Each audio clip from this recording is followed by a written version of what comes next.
Professor Zix-Nax adjusted his 7 eye stalks nervously as he floated into the lecture hall of the Galactic University of Peace and Harmony. Today was a special day, the first time a human would be attending one of his classes on interspecies conflict resolution. He'd heard stories about these Deathworlders, but surely they couldn't be as bad as the rumors suggested. After all, this was an institution dedicated to galactic peace. As the gelatinous professor oozed onto his hovering pedestal, he noticed the human immediately. How could he not? The creature was easily twice the size of any other student, with a hardened exoskeleton that seemed purpose-built for combat. Its piercing eyes darted around the room, assessing threats that simply didn't exist in this sanctuary of learning. "Welcome," Class Zix-Nax burbled, his voice translator struggling to keep up with his nervous wobbling. "Today we have a special guest joining us from the planet Earth. Please make our new classmate feel welcome." The assembled aliens, a motley crew of tentacled, furred, and crystalline beings, turned to regard the human with a mixture of curiosity and trepidation. Some of the more gelatinous students even began to quiver slightly, their natural fight-or-flight responses kicking in at the mere presence of a Deathworlder. The human, for his part, simply grinned. It was not a friendly grin. It was the kind of grin that made prey animals instinctively seek cover. "Hey there, Professor," the human drawled, leaning back in his reinforced chair with a casual air that seemed wildly out of place. "Name's Jack Danger. Looking forward to learning all about this conflict resolution business. Should be a real blast." Professor Zix-Nax's eye stalks drooped slightly at the human's choice of words. Surely he didn't mean. No. He was just being paranoid. This was a peaceful institution. "Yes, well," the professor continued, trying to regain his composure. "Today we'll be discussing the importance of non-violent communication in diffusing potentially hostile situations. Now, can anyone give me an example of a recent interspecies conflict that could have been resolved through better communication?" A timid flutterling raised one of its gossamer wings. "Perhaps the Zorgax incident, when the Zorgaxians mistook a Vulperian greeting gesture for a declaration of war." "Excellent example," Zix-Nax exclaimed, his confidence returning. "Now, class, how might we have prevented this misunderstanding?" Before anyone could answer, a loud snort came from the back of the room. All eyes and various sensory appendages turned to Jack, who was shaking his head with barely contained laughter. "You've got to be kidding me," the human chuckled, his voice a mixture of amusement and disbelief. "You're telling me these Zorgax fellas started a war over a handshake, and your solution is to, what? Talk it out." Professor Zix-Nax felt a ripple of unease pass through his gelatinous form. "Well, yes, Mr. Danger, open dialogue and cultural education are key to preventing such misunderstandings." Jack's grin widened, showing far too many teeth for the comfort of his classmates. "Re-8. And I suppose if someone's trying to blast you into space dust, you just invite him over for tea and crumpets." The professor's eye stalks twitched nervously. "Violence is never the answer, Mr. Danger. In fact, studies show that 99.8% of all galactic conflicts can be resolved through peaceful means." "Oh yeah," Jack leaned forward, his eyes glinting with a predatory light. "And what about that other 0.2%, Teach? What happens when you run into someone who doesn't give a whoomp rat's ass about your fancy words and cultural sensitivity?" A horrified gasp rippled through the classroom. One of the more delicate crystal students actually cracked slightly at the human's coarse language. Professor Zix-Nax struggled to maintain his composure. "Mr. Danger, I must insist that you refrain from using such colorful language in this classroom. We are here to learn about peace, not to entertain notions of violence." Jack threw his head back and laughed, a sound that sent shivers through the exoskeletons, fur, and gelatinous bodies of his fellow students. "Oh, that's rich. You want to know what real conflict resolution looks like? Let me show you." Before anyone could react, the human leapt to his feet with a grace that belied his size. In one fluid motion, he vaulted over 3 rows of desks, landing directly in front of the professor's hovering pedestal. "Lesson 1," Jack announced, his voice carrying easily through the stunned silence of the lecture hall. "Always be prepared for the unexpected." With that, he reached out and poked Professor Zix-Nax. The gelatinous alien let out a startled glorp as his form wobbled precariously. "You see," Jack continued, casually circling the now quivering professor, "out there in the big, bad galaxy, not everyone plays by your rules. Sometimes you've got to be ready to get your hands dirty." The other students watched in horrified fascination as the human proceeded to demonstrate a series of combat maneuvers, using the professor's wobbling form as an impromptu punching bag. "Now, I'm not saying violence is always the answer," Jack said, ducking an imaginary blow and countering with a swift jab that sent ripples through Zix-Nax's gelatinous body. "But when push comes to shove, literally, you'd better know how to handle yourself." Professor Zix-Nax's eye stalks were a blur of panicked movement. "Mr. Danger, I must insist that you cease this barbaric display at once." Jack paused mid-punch, cocking an eyebrow at the flustered professor. "Oh, and how exactly do you plan to stop me, Teach?" "With your extensive vocabulary and cultural sensitivity." The human's words hung in the air, challenging not just the professor but the very foundations of the Galactic University of Peace and Harmony. For a moment, the only sound in the lecture hall was the nervous sloshing of Professor Zixnax's body. Then, something unexpected happened. A small, furry creature in the front row stood up, its tiny paws balled into what might generously be called fists. I object to this display of aggression," the creature squeaked, its voice barely audible even in the silence of the room. Jack turned, his predatory grin softening slightly as he regarded the brave or foolish student. Well. Looks like we've got ourselves a volunteer. Come on up here, little fella. Let's see what you've got." The furry alien hesitated for a moment, then scampered up to the front of the classroom. It stood there, trembling slightly but holding its ground, as the human towered over it. "All right, Fuzzy," Jack said, crouching down to eye level with the small creature. "You say you object to my display of aggression, so what are you going to do about it?" The little alien took a deep breath, puffing out its fur to make itself look bigger. Then, in a move that surprised everyone, including, perhaps, itself, it launched itself at Jack with a high-pitched battle cry. What followed was possibly the most adorable attempt at combat the galaxy had ever seen. The furry creature bounced off Jack's chest, rolled across the floor, and came up in a fighting stance that looked more like a yoga pose gone wrong. Jack, to his credit, played along. He staggered back dramatically, clutching his chest as if mortally wounded. "Oh no," he cried out, his voice dripping with sarcasm. "The fearsome warrior has bested me. Whatever shall I do?" The little alien, emboldened by its perceived success, charged again. This time Jack scooped it up mid-leap, holding it at arm's length as it flailed its tiny limbs. "Not bad," Fuzzball Jack chuckled. "You've got spirit, I'll give you that. But spirit alone won't save you when the plasma bolts start flying." He set the creature down gently, then turned to address the rest of the class. "You see, folks, this little guy had the right idea. When faced with a threat, he didn't try to talk his way out of it. He took action. Sure, it wasn't exactly effective action, but it's a start." Professor Zixnax, who had been watching the proceedings with a mixture of horror and fascination, finally found his voice. "Mr. Danger, I really must protest. This is not the curriculum approved by the Galactic Council of Education." Jack rolled his eyes. "Of course it isn't. Your approved curriculum would get these kids killed the first time they run into someone who doesn't give a flying Sornian fig about your peaceful resolutions." He turned back to the class, his expression suddenly serious. "Listen up, because this might just save your lives one day. The galaxy is a big, scary place, and not everyone out there is interested in singing Kumbaya and holding appendages. Sometimes you've got to fight." A tentacled student in the back raised an appendage nervously. But what about diplomacy? Surely we can resolve most conflicts through peaceful means." Jack nodded, surprising everyone. "You're not wrong, Squiddy. Diplomacy is important. Hell, it's probably the most important tool in your arsenal, but it's not your only tool. And you'd be fools to think it is." He began pacing in front of the class, his voice taking on the tone of a seasoned warrior sharing hard-earned wisdom. "The key is to be prepared for anything. You want peace. Great work for it. Fight for it if you have to.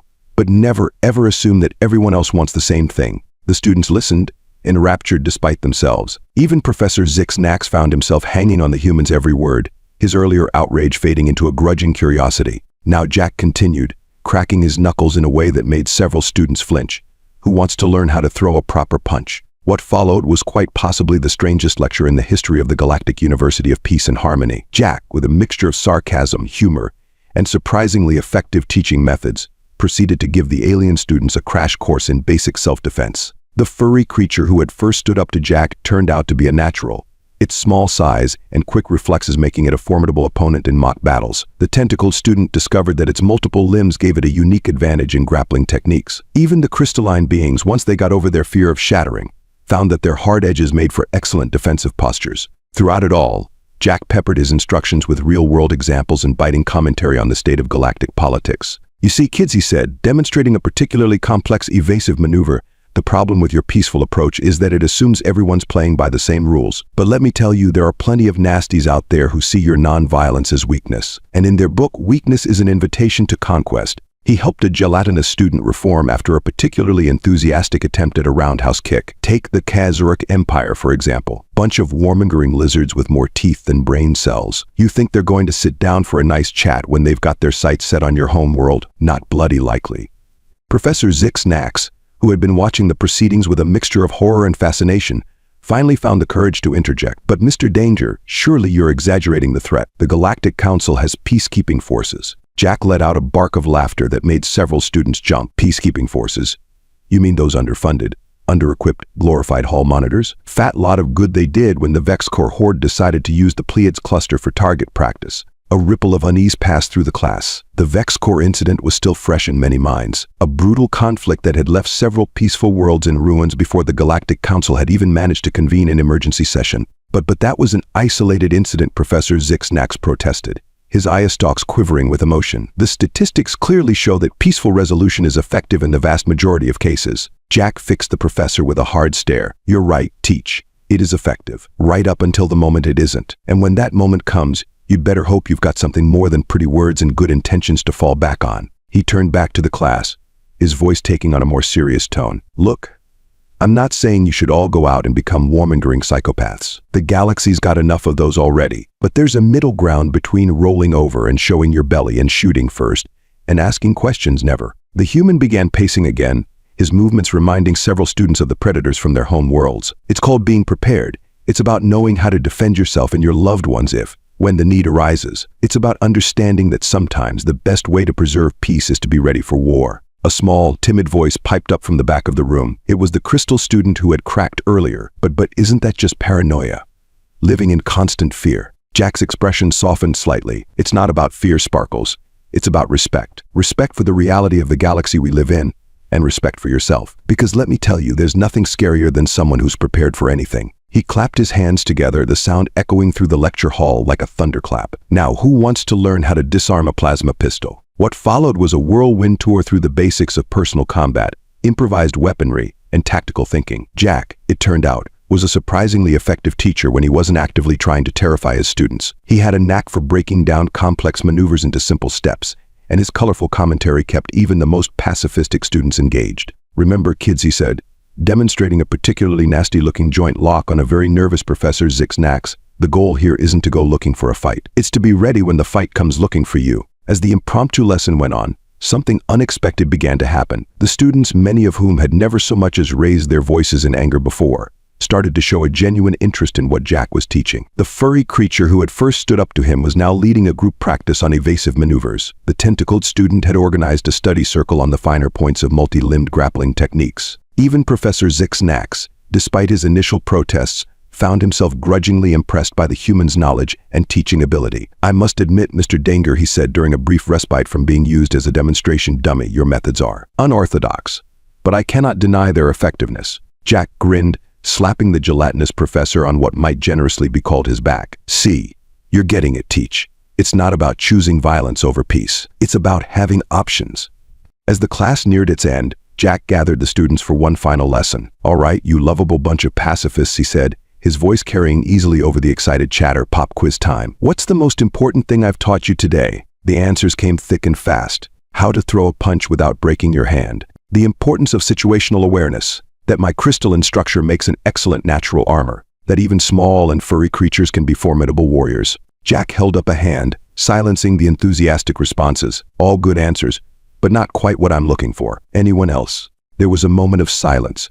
Then a quiet voice spoke up from the back of the room. It was the timid crystal student who had questioned him earlier. Is it that true peace comes from strength? Jack's face split into a wide grin. Give the glittery one a prize.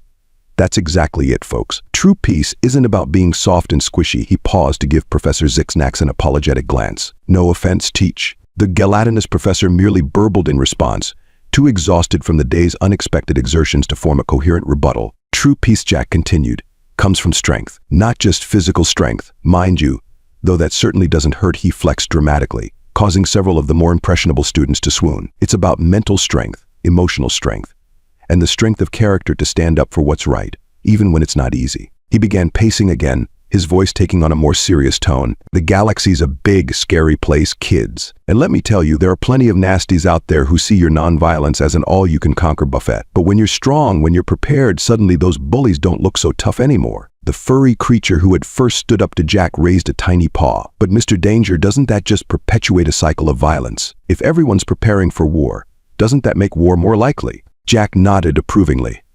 Good question, Fuzzball. And you're not entirely wrong. But here's the thing, there's a big difference between being prepared for war and wanting war. He gestured around the room.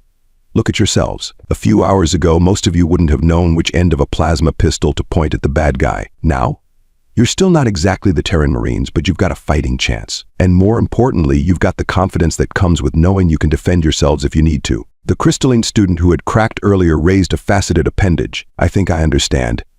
It's like having a strong immune system. You're not looking to get sick, but if a virus attacks, you're ready to fight it off. Exactly, Jack exclaimed, his grin widening. You're catching on, Sparkles. And let me tell you, nothing deters a bully quite like knowing their potential victim might just kick their ass. Professor Zix-Nax, who had finally managed to reform himself into a semblance of his usual shape, cleared his throat or whatever passed for a throat in his gelatinous anatomy. While I cannot condone the excessive physicality of today's lesson, I must admit that Mr. Danger has raised some intriguing points about the nature of conflict resolution. Jack raised an eyebrow. Well, slap me silly and call me a Zurelian moon squid. Did I just hear the good professor admit I might be onto something? The gelatinous alien's eye stalks drooped slightly in what might have been embarrassment. I would not go that far, Mr. Danger. However, I am willing to concede that perhaps our curriculum could benefit from a more comprehensive approach to conflict resolution. A cheer went up from the assembled students, causing Professor Zix-Nax to wobble precariously. Jack, for his part, looked both amused and oddly touched by the reaction. Well, how about that, he mused, shaking his head. Looks like there's hope for you peace-loving types after all. As the excitement began to die down, Jack clapped his hands together once more. All right, class dismissed. And remember, the next time some intergalactic bully tries to push you around, show him what you've learned. Just, try not to start any wars in the process. Paperwork's a real pain in the ass. The students filed out of the lecture hall, chattering excitedly among themselves. Many were already practicing the moves Jack had taught them, leading to a few minor collisions and one unfortunate incident involving the crystalline student and a doorframe. As the last of the students left, Jack turned to Professor Zix-Nax with a surprisingly sincere smile. Thanks for not throwing me out on my ass, Teach. I know I'm not exactly what you had in mind for a guest lecturer. The professor's eye stalks waved in what might have been a shrug. I must admit, Mr. Danger, that while your methods are unorthodox, your results are difficult to argue with. Perhaps there is something to be said for a more practical approach to peace. Jack chuckled. Well, don't go spreading that around too much. Might ruin your reputation as a pacifist. As they made their way out of the lecture hall, Professor Zix-Nax turned to Jack with a curious expression. I must ask, Mr. Danger, why did you really come to our university? Surely it wasn't just to disrupt my class and teach a bunch of pacifists how to throw a punch. Jack's expression turned thoughtful, almost serious for a moment. You want the truth, Teach? I came because I was worried that all this talk of universal peace and harmony was leaving you folks vulnerable. The galaxy's getting more dangerous every day, and I couldn't stand the thought of you sending these kids out there unprepared. He paused, looking back at the now empty lecture hall. But you know what? I think I learned something too. Maybe there's more to this peace business than I gave it credit for. Don't get me wrong, I still think you need to be ready to defend yourself. But maybe, just maybe, there's a middle ground, a way to be strong without losing sight of what we're fighting for. Professor Zix-Nax was silent for a long moment, his eye stalk swaying gently as he processed Jack's words. Finally, he spoke. Perhaps, Mr. Danger, we have both learned something today. Would you consider returning for another lecture? Perhaps we could develop a more balanced curriculum together. Jack's face split into a wide grin. Well, slap me silly and call me a Zurelian moon squid. I thought you'd never ask, Teach. But fair warning, next time I'm bringing the paintball guns. Nothing teaches situational awareness quite like the threat of getting splattered with neon goop. As they walked off together, an odd pair of a hulking human and a wobbling gelatinous alien, one could almost imagine the future of the galaxy shifting ever so slightly. A future where peace wasn't just an ideal to be discussed in lecture halls, but a reality to be fought for and protected. And somewhere, in the vast expanse of the cosmos, the universe itself seemed to chuckle at the absurdity and beauty of it all. Epilogue. 6 months later, the Galactic University of Peace and Harmony introduced a new course, Practical Pacifism, Defending Peace in a Hostile Universe. The course, co-taught by Professor Zix-Nax and one Jack Danger, quickly became the most popular offering in the university's history. Students emerged from the class not just with knowledge of diplomatic protocols and conflict resolution strategies, but with the confidence and skills to back up their peaceful intentions with action when necessary. And if the rate of intergalactic incidents involving former students of the university dropped dramatically in the following years, well, that was surely just a coincidence.